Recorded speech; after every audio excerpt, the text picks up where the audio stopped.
I would like, if I may, to take you on a strange journey. Hello, everyone, and welcome to another edition of Real Estate Realities with the Rebel Broker. My name's Robert Whitelaw, and I am the Rebel Broker. Licensed real estate broker in the state of California. Member of the National Association of Realtors. But please, do not hold that against me. Welcome to Friday, everyone. I hope you've all survived. It's August 12th, 2016, and this has been a very long week. It's just felt long. It's not that it's been a bad week. I can't think of any horrible things that have happened. Actually, things are going pretty well. But for some reason, this week felt like it just dragged. We're going to take a look at home prices from another angle today. We're going to take a look at it from rates at which prices grew over the second quarter, over the past year. And a couple of interesting statements were made. Well, I hate to... And what's interesting about this list is in terms of the highest percentages of increases, not a single California community on this list, which I think, and none of the markets that we have identified previously as nuts in terms of what's going on are seeing this kind of growth. So I think that's a good thing. I seeing those areas not continuing to rise at ridiculous paces should be a little bit of a comfort. But by focusing just on the percentage of change, it might help us identify some areas of opportunity where there's more room for growth, where there's more opportunities for folks who might be wanting to jump in, or for folks who may be looking at the prospect of selling a property they've got. Maybe it's starting to reach a point where it makes sense for you to switch your strategy from holding to selling. So we'll cover those communities.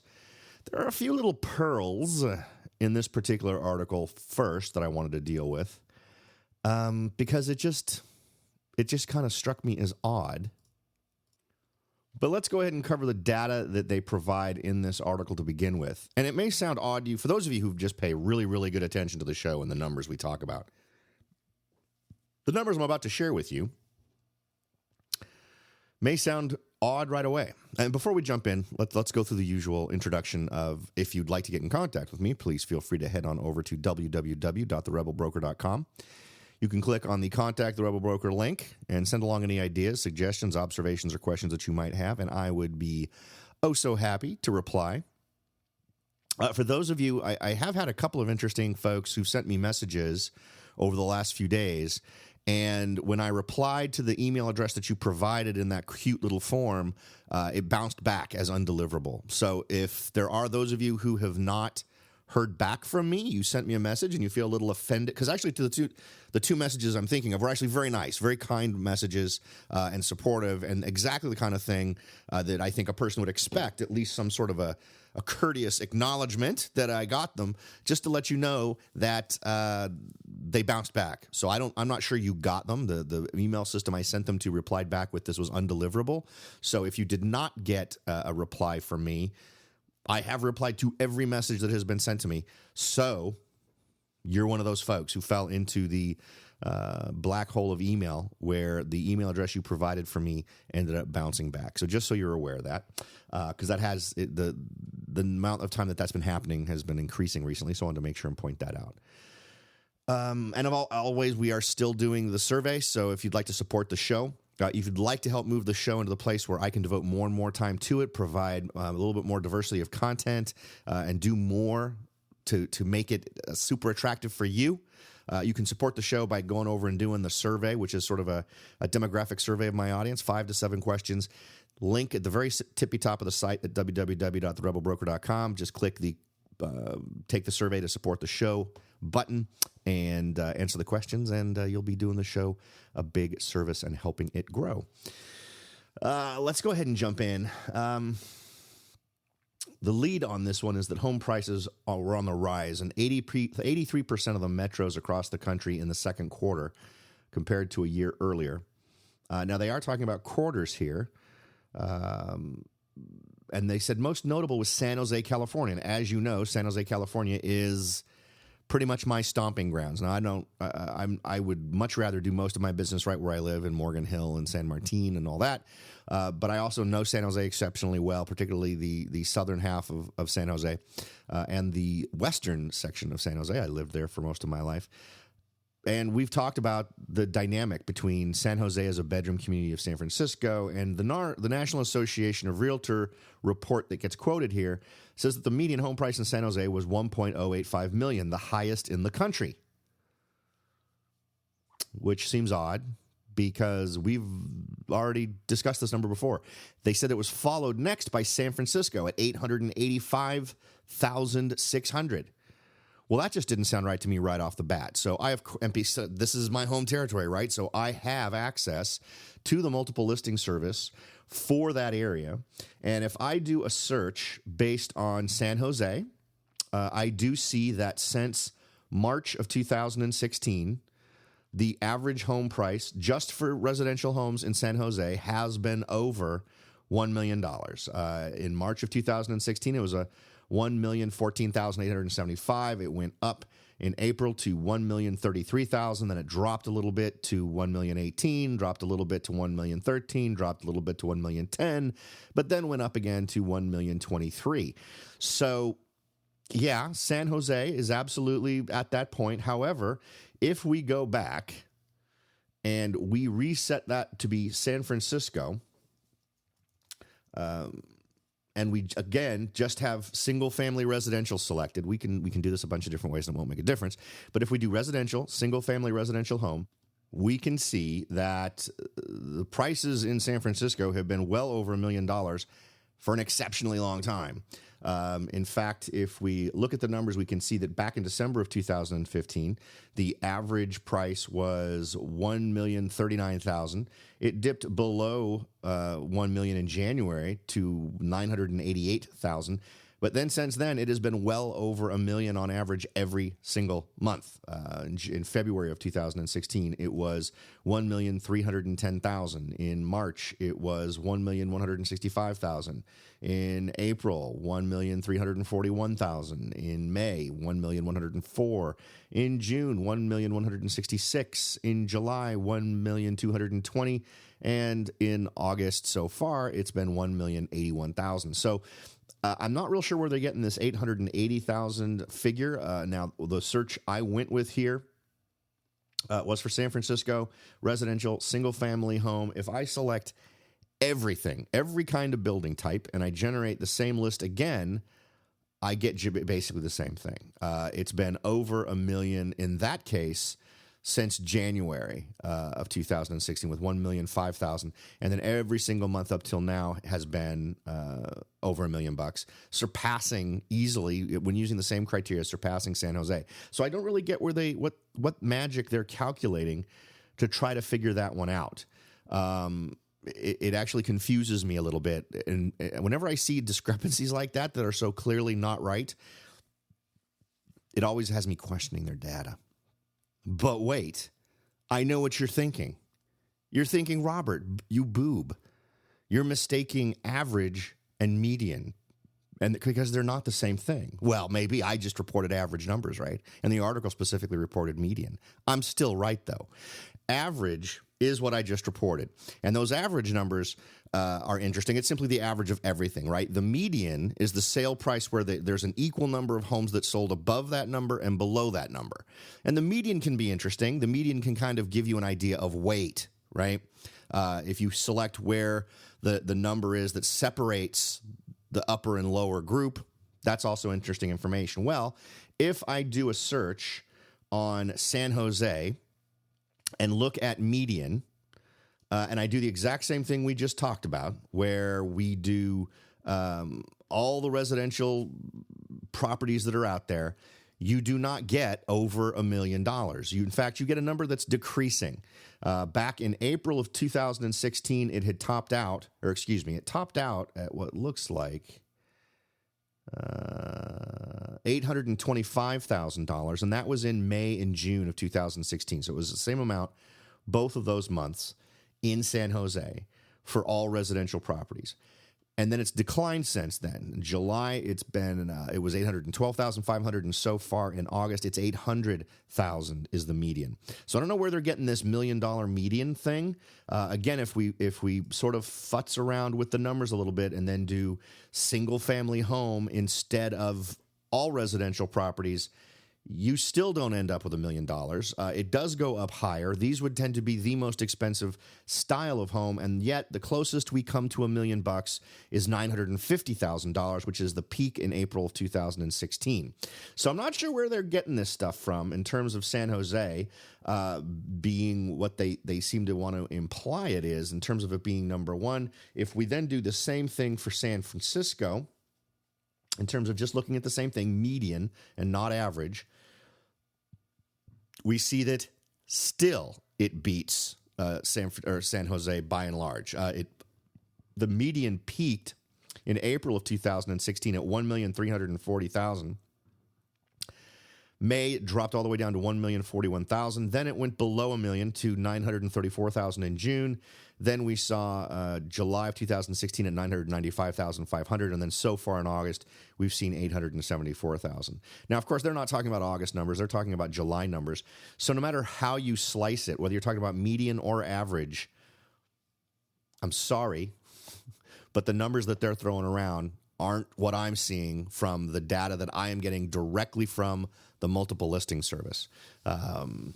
So there you go. And of course, and I think we already covered it. The difference between average and median is average is just the total price divided by the number of properties sold, right? That's just the average.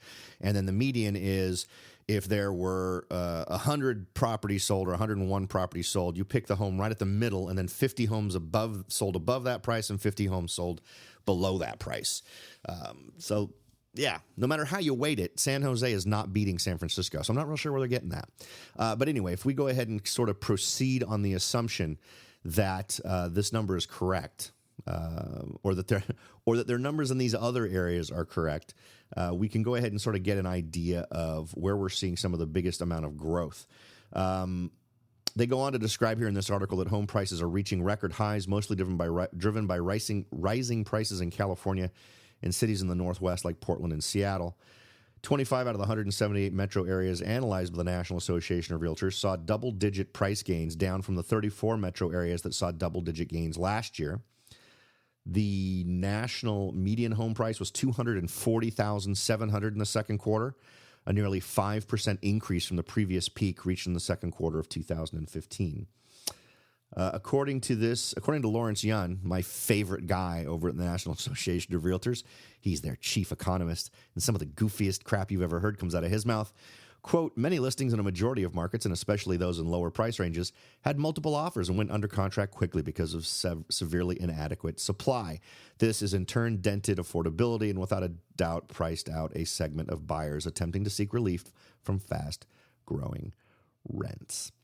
So let's go ahead, and what I want to do here is share with you these areas, the areas that saw the greatest amount of growth, but I also want to share with you, because I think it's important, I think it's a good piece of data to have with this, is what the average price was in those areas as well, simply because if you're someone who's looking for an area to invest, that's another piece of information you're going to want. What's that barrier to entry? So we'll also include that with the statistics we're going to share on these particular areas.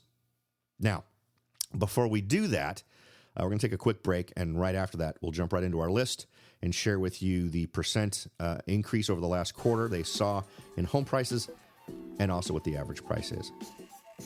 Are you ready to jump in and start your search for your first investment property? Maybe you've decided that it's time to own your own home, or maybe you're ready to sell your home and move on to something new.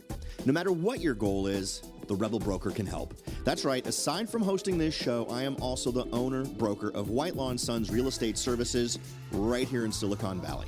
With over 25 years experience serving Silicon Valley, Morgan Hill, San Martin, and Gilroy, I or one of my great agents can help you achieve your goals in real estate. So if you're ready to look into taking that next step towards achieving your real estate goals, point your browser at www.soldbyrobert.com. That's www.soldbyrobert.com and get in touch. Let me show you how I will earn your business and your respect. Again, that's www.soldbyrobert.com, or you can call me at 408-852-0525. California Bureau of Real Estate ID 00984-909. Welcome back, everyone. We're going to jump right into our list here of areas with the biggest percentage growth in homes. Now, this covers metro areas drawn from, I believe it was over 178 different metro areas that are analyzed by the National Association of Realtors. Now, as I go through this list, I want to point out that I am seeing some discrepancies between what sites like Zillow report and what this article reports, and we'll point those out as we go. But I think it really brings home the idea of doing your own checking on data and getting some ground truth and that type of thing whenever you're looking into investing. But let's go ahead and start at number 10 on our list with Norwich, New London, Connecticut. This article shows 13.8% change in prices from the second quarter. And if we go up and do a quick search, we see that there's actually not a very horrible barrier to entry here, but we also do see a discrepancy between what is being reported in this article and what's showing up in Zillow. Zillow is reporting this market as being relatively cold. They're saying there's a 5.5% one-year change. Maybe if we were doing this instead of month to month, doing this quarter to quarter, things would look a little bit more exciting for us here with Norwich. But it's not really being reflected by these numbers. The median home value in Norwich is $138,500. Home values have gone up 5.5% over the past year, and Zillow is predicting a 1.3% increase within the next year. So still headed in the right direction. Really not a horrible barrier to entry. And what's also interesting is nowhere near the pre-bubble peak. It peaked way back in, it looks like September, October of 2007. And that number was somewhere around, I don't know, it looks like about 200,000. So it's nowhere near there. So in terms of some of the dynamics of this community, I wouldn't throw this one out as not a viable option. I like that it's nowhere near the bubble numbers, like so many other communities are. I like that there's positive numbers moving forward. So it really depends on this as a community, on whether or not this is a community that you're particularly interested in participating in. Now, in terms of foreclosed homes, there's an interesting peak in, in February of 2015 with a big jump in foreclosed homes, but then it's dropped significantly in April of 2015, which is the last month we have numbers for. So considered, I guess, an option. Maybe use the data that we're getting from this article as potentially a starting point, but look at it a little bit more closely yourself. I wouldn't consider this a crazy growth community, and that's kind of what we're looking for as a pointer given this article, but I'm not sure I'd see this one as being that kind of a community to get that from. And you may find different. You may find that if you go and do a little bit more research on this Norwich, New London, Connecticut area, that there are actually segments of that community or areas within there that are seeing this kind of growth, but you're going to have to do a little bit more research, I think, to really home in on those. Number 9 on our list is Toledo, Ohio, with a reported 13.9% increase. Toledo is another one that has a very low barrier to entry at $56,900 being the average price. But again, Zillow does not report the high numbers that I'm seeing in this article. It's reporting a 1.6% one-year change in prices. In fact, the prices I'm seeing here actually look pretty flat. Even if you look at the median price, not a whole lot of movement, a little bit of a downturn, and a little bit of a recovery. But I'm not seeing anything here that indicates we're going to get a crazy increase. Zillow is forecasting a 1.4% increase in property values over the next year. But right now they market Zillow marks it as a less healthy market right now. So far, 0-2 in terms of these communities that they're pointing out here. Number 8 on our list, Tampa, St. Petersburg, Clearwater, Florida.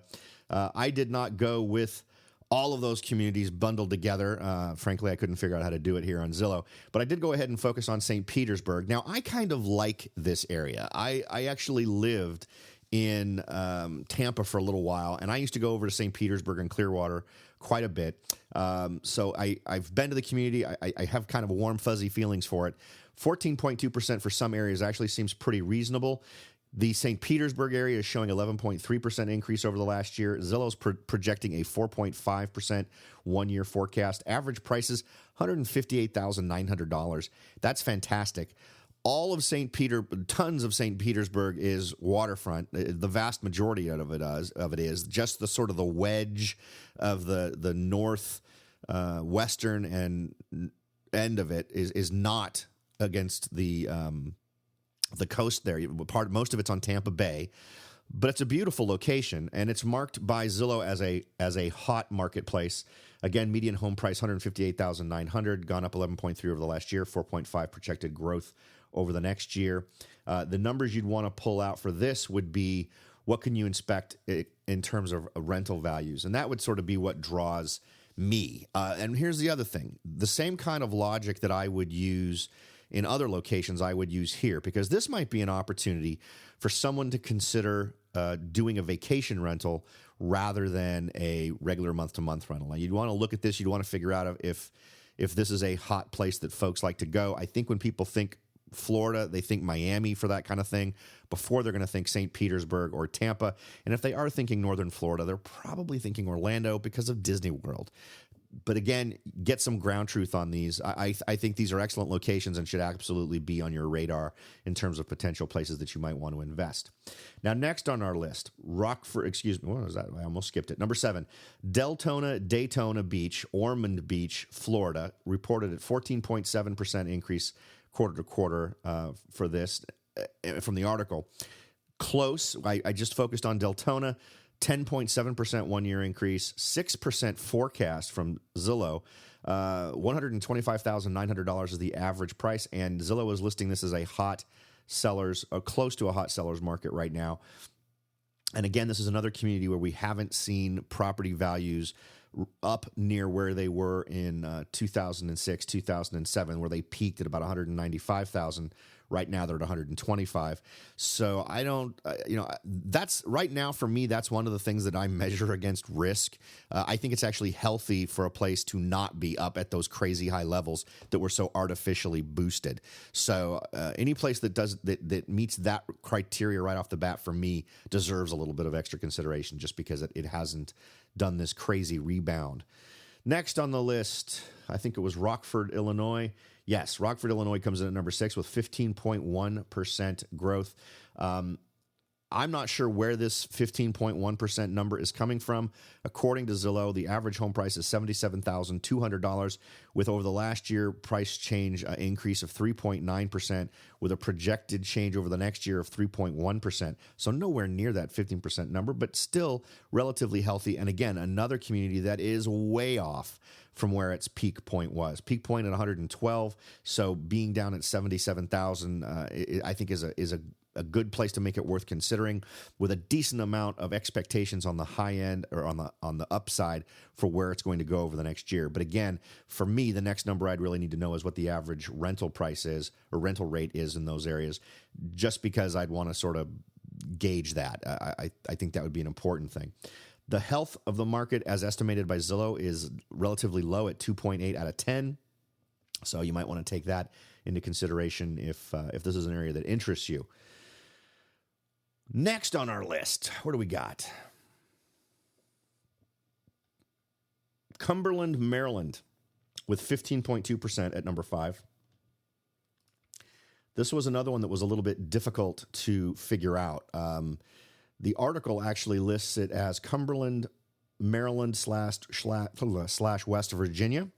I had a heck of a time getting Cumberland, West Virginia to even come up. It doesn't even come up under Zillow. So maybe that's where all the great 15.2% appreciation number is for Cumberland.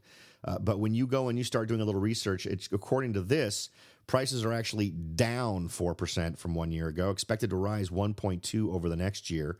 So I'm not real sure what where they're getting their numbers from. It's got to be from the other side. It's got to be from the West Virginia side of the border, because it sure isn't happening here. As I said, though, very low barrier to entry. If you could find a lucrative situation in terms of rental incomes, this could be a great starter area. But I wouldn't look for this to be a place that would give you amount where you would get your return in terms of equity within the property or appreciation in the property. It would just have to be, for it to be attractive here, from the numbers I'm seeing on Zillow. And remember, I don't have access to the actual MLS numbers for this area, so the National Association of Realtors may have it absolutely right. There may be some way of looking at this data where you get this amazing 15+%.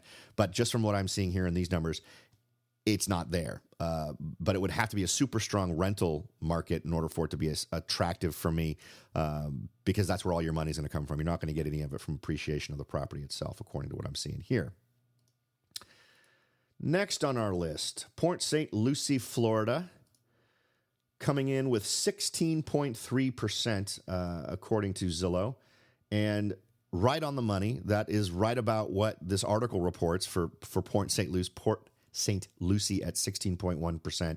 And they're expected to grow by 7.2% over the next year. Those numbers alone are good numbers. I like that. I like to have underpinnings on a property that I'm considering for rental, even if I plan on holding it forever, simply because I like that. It feels like a little bit of a safety net. It's a little bit of a warm blanket, so that if you find that your rental situation isn't working out as you would like, maybe you're not able to, for whatever reason, get the right renters, or maybe you're having a bad experience, you potentially have this opportunity later on to sell it and be able to get a return on investment just from the fact that you've held it during the time that you've rented it. So I kind of like having it there. I just feel like as an investor, it gives me a little bit more freedom to have options down the road depending on what happens. Now, as I said, 7.2% year is the 1 year forecast, and it's also another in terms of growth of price. And it's also another one of the communities that has not reached its peak of going back to 2006, July of $242,000, currently sitting at $179,000. So not a high barrier to entry, relatively easy to get in there, and a fairly comforting prospect in terms of where the markets are going to go in Port St. Lucie. Next on our list is Springfield, Illinois, and if I'm not mistaken, this is another one that felt a little bit off. They're reporting Springfield, Illinois as enjoying 17.1% increases in prices over the last year, and they're going with quarterly numbers, and all these numbers I'm looking at are monthly, but I mean, just looking at the graph here on Zillow does not, I can't see how they're getting these really high numbers, but Springfield, according to Zillow, has seen a 3.7% increase over the last year. If we look at the prices going back to 2007, there is just a cliff drop between November of 2009, where prices were at $106,000, to February of 2010, where everything dropped to $93,900 really rapidly. And then everything sort of fluctuated. The vibe I'm getting here is that this is not a gigantic community, because usually you just don't see these kinds of fluctuations unless the month-to-month statistics just are built on too small a number of homes being bought and sold during those periods of time. But right now, the average price is at $100,000, which again is not a ridiculously high number or barrier to entry. 3.7% 1 year change over the last year, 4.3% projected increase over the next year. So they're actually projecting more growth in this area than they did last year for the following year, for the upcoming year, which I think is also a good thing. It indicates a stronger market, and the market health is rated as stable for this area by Zillow. Next, after Springfield, we have Elmira, New York, with this article telling us that it saw a 17.6% second quarter overall compared to the past year. And again, I'm not seeing that. When I do a search on Elmira in New York, I don't get anything for that. I do get something for town of Elmira, so that's what I went with. And the average price there is $70,200. With over the last year, prices have gone down 1.1%, with expected growth of 2.5% over the next year. However, on the upside, we are seeing that the overview of the market is good for the next year in terms of that 2.5% growth. However, the market itself is rated as less healthy. And if we go ahead and we look at what numbers have done over the last 10 years, it's completely nuts. If you go to before the it's as if it's inverted. It's as if this particular town lives in an alternate reality where the real estate bubble didn't happen. Because back when the real estate bubble occurred, properties were selling for around $65,100. They had a peak in 2008, November of 2008, of $66,300. And then they had kind of a drop down to right about what it was before in 2009 at $64,300. But since then, since September of 2009, prices have been doing nothing but going up in the town of Elmira up until we hit around May of 2014, and then prices started to decline with a little bit of a blip in 2016, in February of 2016, where they have now kind of recovered up to $70,200. So it's way above where it was. Not way above, but I mean, $5,000, $6,000, $7,000 above where it was in the downturn. And that just seems odd to me. Given the numbers I'm seeing here, I'm willing to bet very low number of sales actually go on in this town at any given time. Way too many drastic fluctuations from month to month. But there's also something else going on. I don't know what's up with the town of Elmira, but something is causing prices to be way above, not way, well, comparatively for that area with what prices are, to be unusually high. So it might be interesting to visit just to see why things are so odd there. I would not invest here in a heart for any reason, just off of these numbers. There's too much weirdness for me to be comfortable with that. All right, now let's go ahead and revisit our article here and hit number one. Number one on our list, according to them, in terms of growth and percentage change of average price, is Boulder, Colorado, with 18.5%. I get kind of, sort of, in that neighborhood with 13.2% over the last year, with a forecast of 3.8% increase over the next year. Sadly, though, the average home price, the median home price, is $642,100, which is a pretty high barrier. The rest of these have all been relatively low barriers, but they also haven't really. Our secondary information is not verifying our primary information, and that's always a concern with only a couple of exceptions. But they do predict an increase of 3.8%, which I think is a healthy thing. But again, this is another community where we see an inverted value index here. If we look at median sales price, we see that our prices are above where it was at the peak. If we go back to November of 2006, average home prices were $413,000, and prices kind of carried on nice and flat and even tended to go up right after the downturn. And then they took this rocket ship ride in January of 2015 and have been going up ever since, and have us sort of peaking out here at $642,000.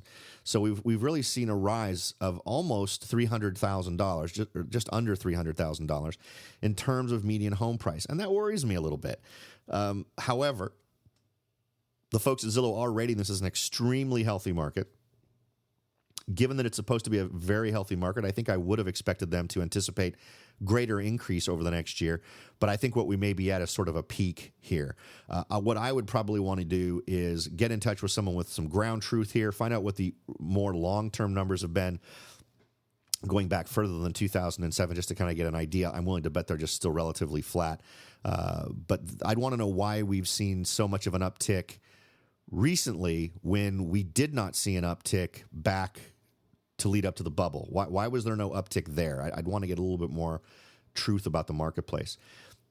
The other side of this is we've talked to folks sort of in this area, and this seems like a very robust area in terms of being able to get rentals. So while the prices may be high, it may also represent good opportunities for folks who are looking to do something in terms of buy and rent, but it also seems like an opportunity for someone to come in and acquire a distressed property and then go ahead and try and turn that around and do a flip.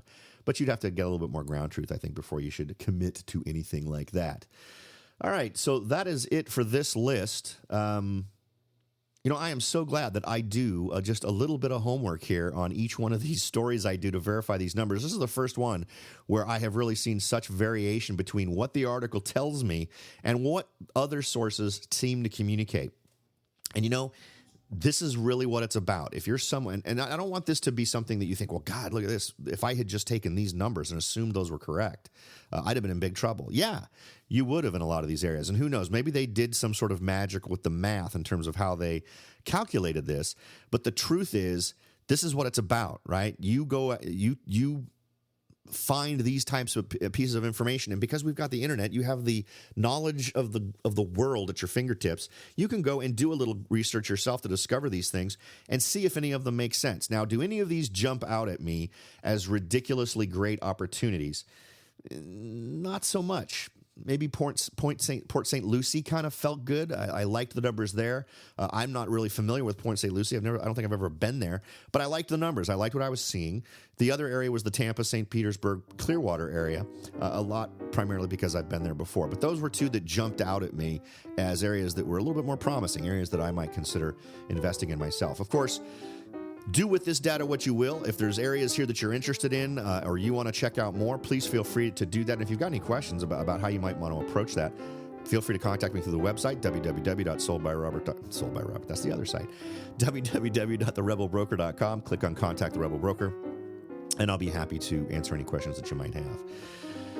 All right. As always, folks, it is an honor that you choose to spend this amount of time in each and every day listening to me blather on about this stuff. So thank you very much for making that sacrifice. And of course, thanks for listening, and I'll talk to y'all next time.